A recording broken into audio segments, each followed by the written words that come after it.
क्या करूं ये गोल्ड और प्लैटिनम को कैसे डिसॉल्व करूं। So hey students, how are you all. आप लोग सोच रहे होंगे आज मैम को क्या हो गया, गोल्ड और प्लैटिनम कहाँ से बीच में आ गया। तो बच्चों, टुडे योर केमिस्ट्री वाली ma'am has bring new topic aqua regia. अब आप बोलोगे कैसे कैसे नाम निकाल कर लाती हैं, कभी एम्फोटेरिक, अब एक्वा रीजिया, अब ये क्या है। So there are some metals जो कि डिज़ोल्व नहीं होते हैं ईजिली। उनके लिए हम कुछ ऐसा लिक्विड प्रिपेयर करते हैं, ऐसा कंपाउंड प्रिपेयर करते हैं जो कि उन मेटल्स को डिज़ोल्व कर सकें। उसी में से एक है aqua regia. Let's see. Aqua regia is a freshly prepared mixture of 1 part of concentrated nitric acid। क्या लिया हमने यहाँ पर?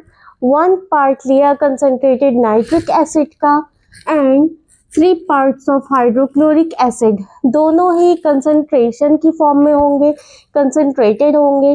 ठीक है, जो नाइट्रिक एसिड है HNO3 है 1 पार्ट लेते हैं और हाइड्रोक्लोरिक एसिड HCl का 3 पार्ट्स लेते हैं। ठीक है, और इसका दोनों का 1:3 रेशियो में कंबाइंड मिक्सचर बना लेते हैं, जो क्या काम करता है, गोल्ड और प्लैटिनम जैसे मेटल्स को डिसॉल्व करने का काम करता है। ठीक है, aqua regia highly corrosive fuming liquid. Highly corrosive fuming liquid होता है ये, जो कि किसी भी मेटल को बहुत आसानी से डिसॉल्व कर सकता है। अब एक चीज़ और आप लोग याद रखिए कि अगर मैं यहाँ पर सिर्फ और सिर्फ कंसनट्रेटेड HNO3 ले लूँ और मैं कहूँ कि नहीं, मैं तो इसी से गोल्ड को डिसॉल्व करके दिखाऊंगी, of course it can not be possible. और या मैं ये कहूँ कि कंसनट्रेटेड HCl ले लेते हैं, यही इतना काम कर देगा। ये भी एसिड है, ठीक है, ये भी एसिड ही है। जब दोनों ही एसिड्स हैं, ठीक है, तो दोनों ही किसी भी सब्सटेंस को डिसॉल्व करने का काम कर सकते हैं सेपरेटली, लेकिन ऐसा नहीं होता है। मेटल्स जो होती हैं वो हार्ड होती हैं, जो कि हम ऑलरेडी स्टडी कर चुके हैं मेटल्स की फिजिकल प्रॉपर्टीज़ में। ठीक है, इसलिए इन दोनों का रेशियो 1:3 रेशियो ले लिया जाता है। मिक्स करके जो ये कंपाउंड बनाते हैं वो इस तरह के मेटल्स को क्या कर देते हैं, आसानी से डिसॉल्व कर लेते हैं। ठीक है बच्चों, समझ में आया आप लोगों को इतना? तो आज के लिए इतना ही। आप सोच रहे होंगे बहुत छोटी छोटी वीडियोस मैम अपलोड कर रही हैं, बिकॉज मेरी आवाज़ थोड़ी सी ख़राब हो रही है, so just adjust for some days.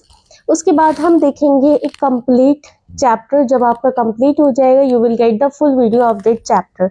Okay, hope कि आप लोग अपने बोर्ड एग्ज़ाम्स की अच्छे से तैयारी कर रहे हो। सिर्फ और सिर्फ आपको केमिस्ट्री ही नहीं, बाकी सब्जेक्ट्स भी बहुत अच्छे से लेकर चलना है।